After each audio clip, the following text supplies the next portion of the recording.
One of the most talked about players last season in Division 2 men was this guy right here, Matty Waight from the Shepparton Gators. Matty, thanks for joining us. It's great to be here. How'd you go with all the publicity last season? Because your name was mentioned just about every single week, I reckon. Lights. Oh, it was a bit different. Boys give you a bit of stick? Yeah, they did. They always, every time it popped up, they sort of made a bit of fun of it all. But did you have a media fine system in place at the club? No, we didn't. But lucky for you. Yeah. Tell you what. Yeah, we've got a couple new players and they want to bring it in, so it's all right. Did you get, or did you feel any of the pressure during the season? Because I reckon one of our cohorts on the show last week tipped you to win the MVP, I think without even seeing you play one game. She almost got it right too. Wow, I went very, very close, mind you. Yeah, well, I've never sort of been the sort of headline of the team, and it was a very different experience, but it'll change again this year. So. Well, we ended Big V for the first time in some time last season. How was that experience for yourself and for the club, I suppose? And the community. Yeah, well, that's right, Shepparton, exactly. Yeah, well, it's great to be back. I think we had this is 7 years. Yeah, and hiatus. Yep. So it's been a long working in progress plan, and we finally got it going through. So and now we've got the girls back too in the league. Fantastic. Yep.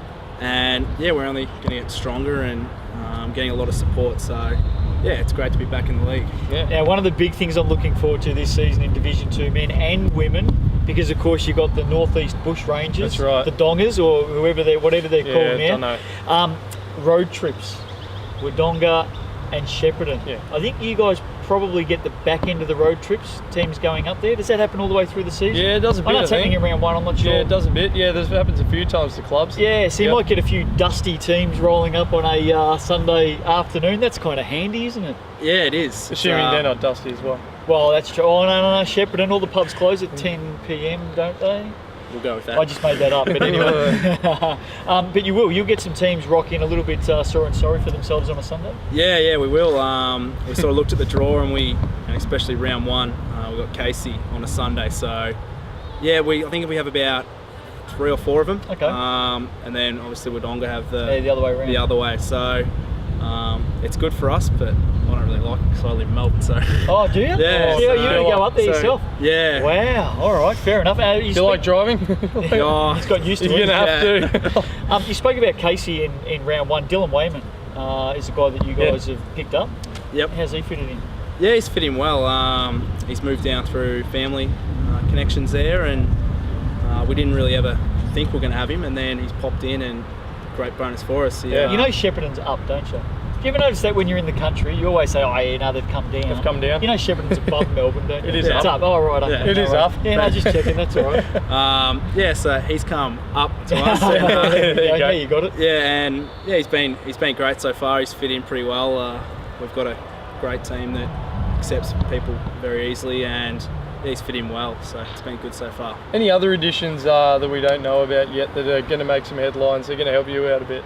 Yeah, we've got a couple of players that have gone pretty under the radar, which is good for us, and a few teams are starting to see them now. So it'll be good. A few teams might get a bit of a surprise, I think. One thing that is noticeable, this time last year, there was a lot of hype and a lot of talk about Shepparton.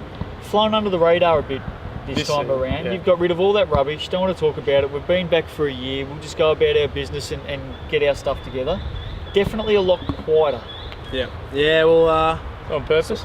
Not really. We've got I think it's basketball operations manager. He's very, very into it, and we sort of didn't expect, we didn't know what to expect, and then obviously going into Big V pre-season tournament, we finished runner-up, and then we were, we thought we might have a good shot, but we sort of got a bit of a reality check after the first season. So we had to make a few changes and get players in that we thought we needed, and we feel we've done that.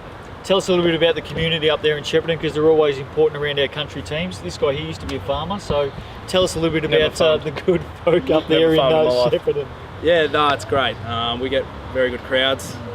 Everyone gets around, especially on a Saturday night. So it's like a footy club, sort of in that way, where everyone get memberships and they come along, and we compete with that.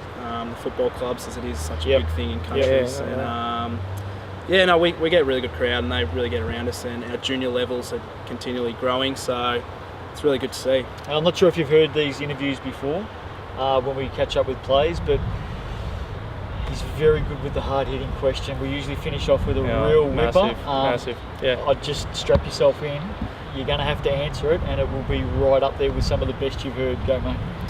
Did you or did you not pad your stats late last season? No, I didn't. No? Nah. Just what I might have heard. No, I reckon I know where that one's come from, and no, I didn't do that. I know. I had that one waiting too. That was good. Waiting, yeah, that waiting. I did. I had a Matty waiting. Yeah, good. Nice. The boys like to pad one of them, which is the turnovers. Oh, They get stuck into me. I know the last game when we're coming back, Yeah. they said, I saw one of the turnovers and they were just laughing on the bench. So yeah, right. they enjoy that one. I had a very good stint with the Wild during the season. Well, let's get a few back, shall we? Let's dob a few in from up there in Shepparton. Throw some names, drop some names. Who's the locker room clown? Who's the guy that's always acting like a fool behind closed doors?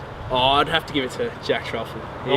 He thinks he's the big boy. He calls himself the Red Assassin. Hello. He'll like when he hears that one. He calls himself the Red Assassin too. So Usually he is a ranger. and when it's in third person, you know what? It tells you a bit about the bloke, doesn't it? It does. What about on the road trips? Who's the guy that you definitely don't want to bunk with on a road trip?